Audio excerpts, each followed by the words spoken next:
Tá aí a Carol. Olha só, em um clássico, preste bem atenção, em um clássico contra o Vila Nova, se o juiz põe pra fora, você mete a boca no trombone. Essa frase aí não ficou muito boa, não.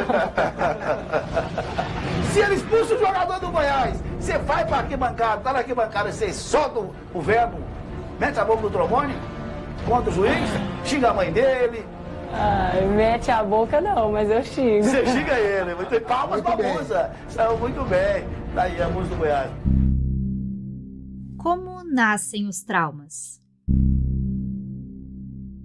Que era a primeira vez que eu tinha ido na televisão e eu avisei para muita gente me assistir, porque como eu sou blogueira e já trabalhava com a internet, eu coloquei minha família, meus amigos, todo mundo para assistir. Então, para mim, o que era algo importante se tornou um caos, porque eles nos chamaram no programa para poder fazer perguntas sobre o time, não perguntas de duplo sentido, sexualizada, onde iria me constranger.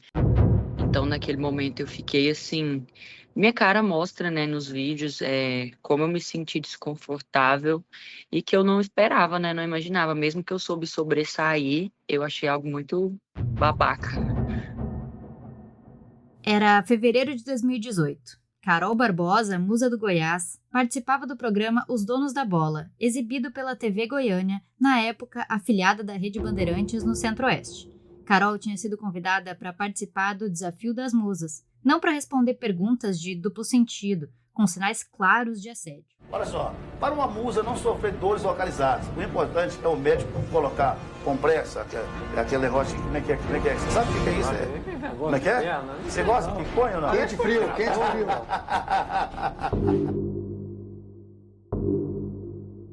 As perguntas eram tão absurdas que os dois principais clubes do estado, os rivais Goiás e Vila Nova, se uniram para repudiar o programa.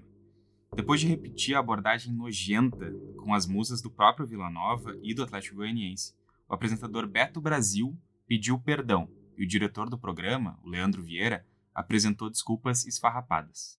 Gente, ontem no programa Os Donos da Bola, nós temos os quadros, que é o Desafio das Musas.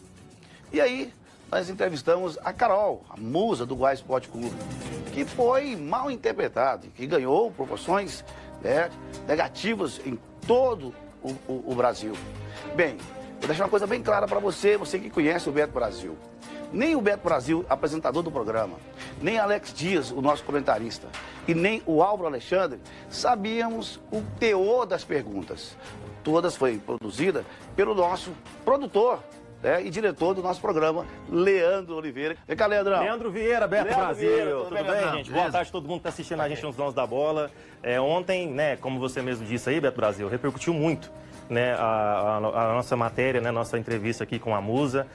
Nós sabemos que vocês ficaram chocados com a entrevista que nós fizemos ontem com a musa do Goiás. E esse choque é o nosso alívio. As perguntas com duplo sentido foram feitas para que todos parassem um momento e pensassem a respeito do que várias mulheres sofrem todos os dias. Não é um caso isolado e nem é o primeiro, mas é assim que o futebol trata as mulheres. Eu sou Marina Selbach. Eu sou João Pedro Secchini.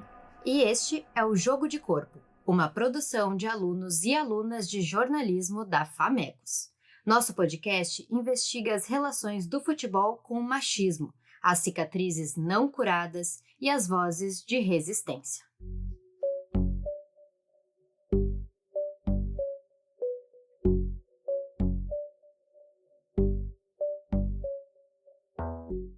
O concurso Musa do Brasileirão surgiu em 2006, mas ganhou maior destaque no início de 2010, a partir de uma parceria com os programas de TV Esporte Espetacular e Caldeirão do Hulk, da Globo. Naquela época, o Campeonato Brasileiro Feminino não existia. Um dos principais torneios, com representantes dos maiores clubes do país, era disputado por mulheres na TV aberta, mas para vencer, precisava ser bonita e conhecer futebol. O pacote completo da objetificação das torcedoras também incluía ensaios de biquíni.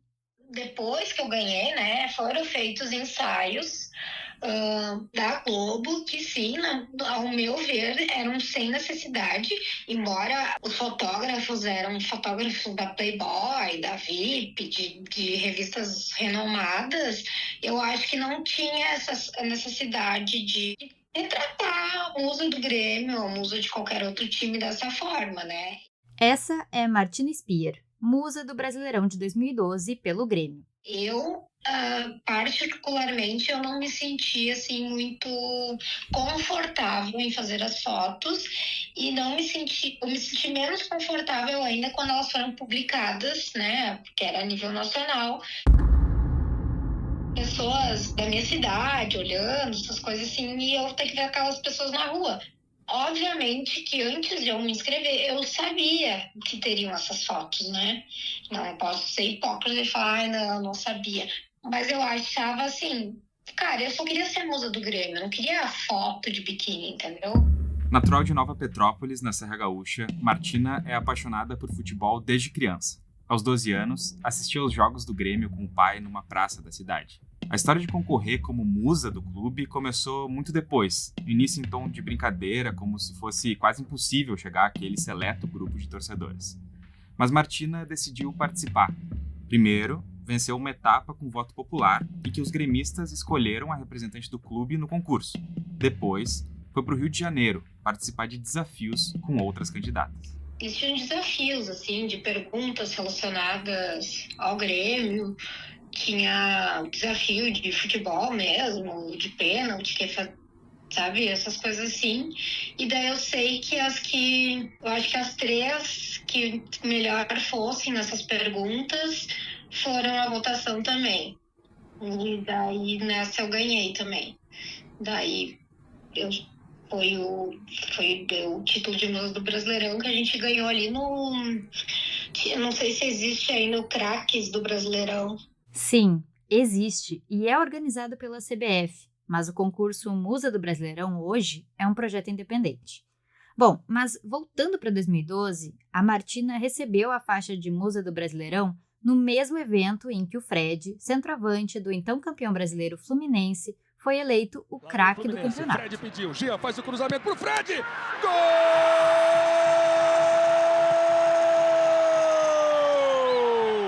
É do Fluminense! Fred! Ser musa do Brasileirão era um sonho, mas o custo foi alto. Tinha a parte muito boa, né, do carinho e tal, mas também tinha o lado ruim, que era que hoje se fala os haters, né, que incomodavam. E na época eu namorava, né, eu tinha um namorado e chegava a receber mensagens, e-mails, como se, tipo, se eu fosse prostituta ou qualquer coisa assim, me oferecendo dinheiro para sair com as pessoas. Então tinha os dois lados, né? Assim, pessoalmente, aconteceu acho que uma vez, assim, de alguém não me respeitar. A Martina lembra de um episódio no Olímpico, antigo estádio do Grêmio. Ela e uma amiga tiveram que chamar a polícia. Que começaram a nos passar a mão, assim, fechou um cerco ao nosso redor e nós não conseguíamos mais sair e nós começamos a gritar para a brigada que estava mais abaixo ali no cercado, nos auxiliar a sair dali. O concurso Musa do Brasileirão é mais um exemplo de como as mulheres foram vistas por muito tempo de forma inferior, longe do papel de protagonismo no futebol. Estamos falando da década passada, mas o contexto é sempre o mesmo: objetificação do corpo feminino.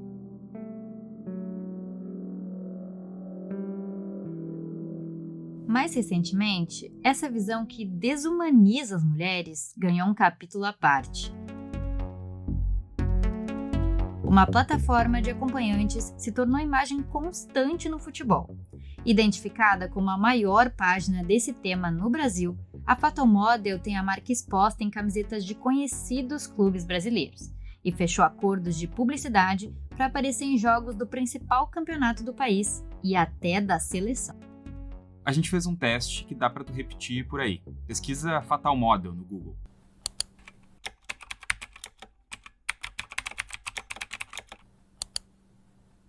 Com 3 cliques, tu já consegue chegar a fotos e vídeos de mulheres peladas. A plataforma tem cerca de 70 mil acompanhantes cadastradas, e acompanhante aqui é só um eufemismo para trabalhadoras sexuais. A empresa vende a ideia de uma prostituição empoderada e segura, quase como uma campanha para assegurar direitos dos profissionais, mas sem de fato pagá-los. A receita do site vem dos pacotes que as chamadas acompanhantes, em sua maioria mulheres, pagam para oferecer seus serviços. Fatal Model é exatamente um classificado de jornal, só que a única diferença é que, digamos assim, a principal diferença é que tem foto. Nos classificados de jornal, né, antigamente não tinha foto.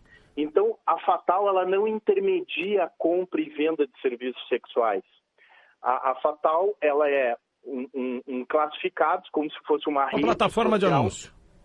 Exatamente, o acompanhante entra, se cadastra, faz o anúncio e se quiser dar uma visibilidade maior para esse anúncio, aí sim o acompanhante ele faz um aporte para poder destacar o seu anúncio.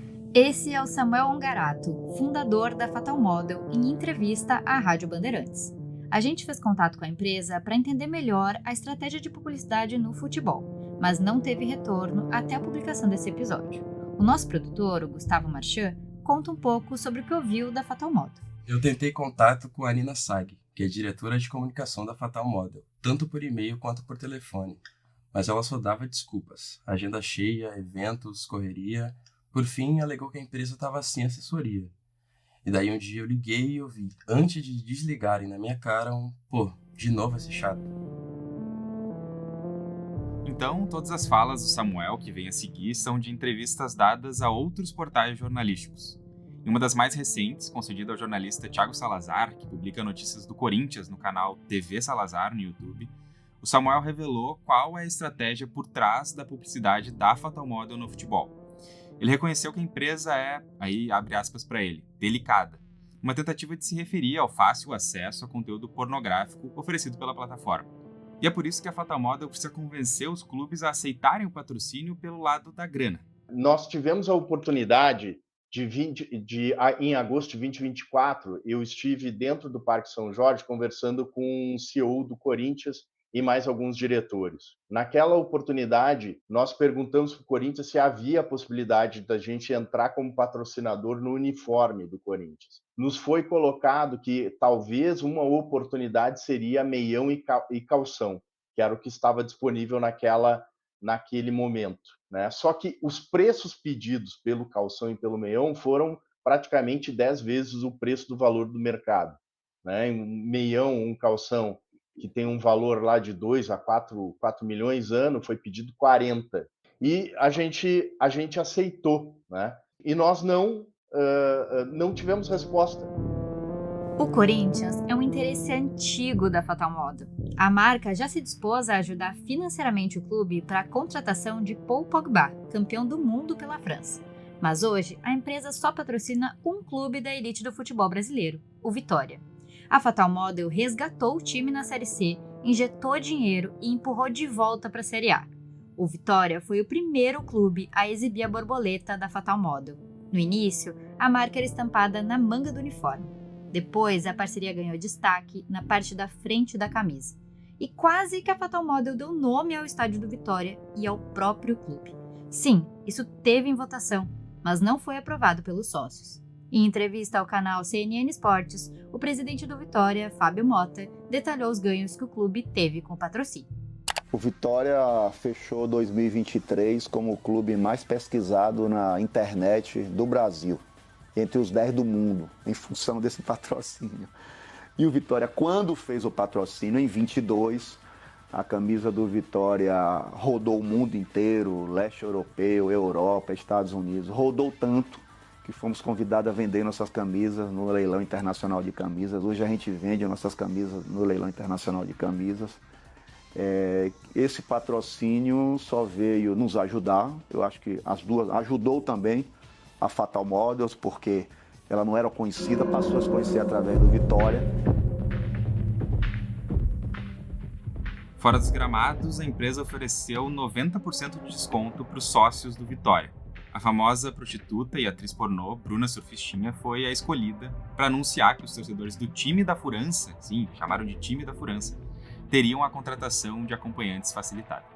É inegável que a Fatal é uma marca delicada, é uma marca que precisa ter um cuidado extra, e é por isso que em todos os 30 times, né, que a gente patrocinou ao longo de 2022 para cá, além dos campeonatos como Brasileirão Série A, Brasileirão Série B, os amistosos da Seleção Brasileira, Supercopa do Brasil, a gente sempre fez uma comunicação muito clara, né, feita a não 4, mas 6 mãos. Nós temos uma equipe de marketing, a equipe de marketing do clube, também com uma assessoria de marketing que nos ajuda, e a gente monta uma campanha de entrada no time, explicando quais os nossos valores, qual é a nossa visão, o que a gente tem em comum com o clube para estar ali patrocinando, para não ser apenas uma marca, para não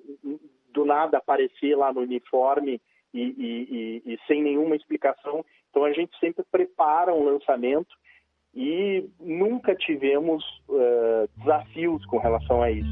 Exceto em Alagoas. Os 2 principais clubes de lá, o CRB e o CSA, são patrocinados pela Fatal Model e tinham a marca da plataforma estampada no uniforme, até que uma ação do Ministério Público do Estado determinou a retirada. Em nenhum momento o Ministério Público recomendou a suspensão do patrocínio, revogação do contrato. Né? O nosso pleito era a suspensão da divulgação da marca, né? Nas camisas, nos estádios, né? Esse é Gustavo Arnes, promotor de justiça e coordenador do Núcleo de Defesa da Infância e Juventude do Ministério Público de Alagoas. Ele assina pedidos de suspensão da campanha publicitária da Fatal Model com o CRB e com o CSA. A solicitação foi atendida de forma liminar pela Justiça Alagoana. Por enquanto, não há uma decisão final, mas os 2 clubes estão proibidos de exibirem a marca do site de acompanhantes. Caso semelhante ocorreu com o ASA de Arapiraca, também no estado de Alagoas, com recomendação emitida pela promotora de justiça Viviane Farias. Logo após a notificação, o ASA rompeu o contrato com a Fatal Model. E recentemente eu recebi uma denúncia aqui na promotoria de que com a foto do time infanto-juvenil do ASA, que é esse time da associação da agremiação arapiraquense, dando conta de que estava estampada também a publicidade desse site de acompanhantes no uniforme do time infanto-juvenil.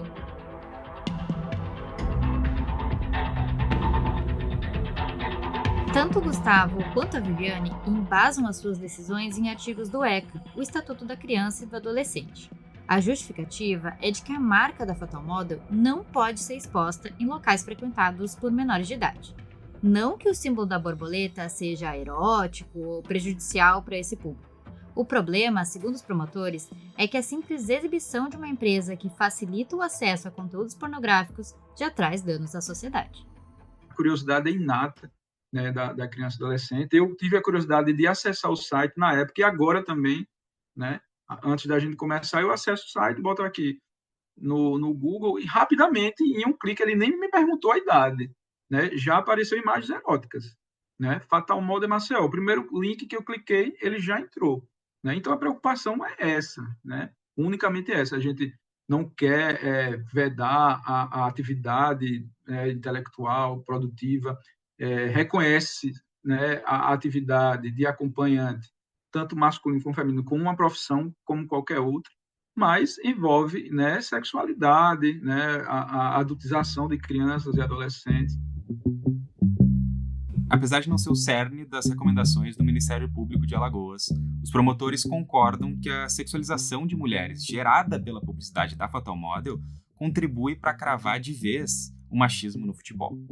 Por que então clubes como CRB, CSA, ASA recorrem a esse tipo de patrocínio?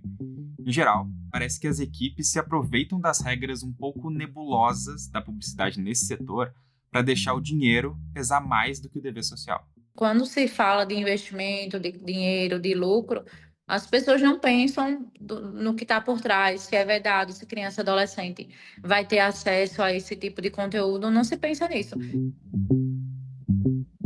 Eu acho que é um impacto negativo, sabe? das meninas que praticam esporte, das meninas que praticam futebol. Porque claro que tem a associação da mulher como um objeto que está ali à disposição, que está sendo é uma vitrine, né?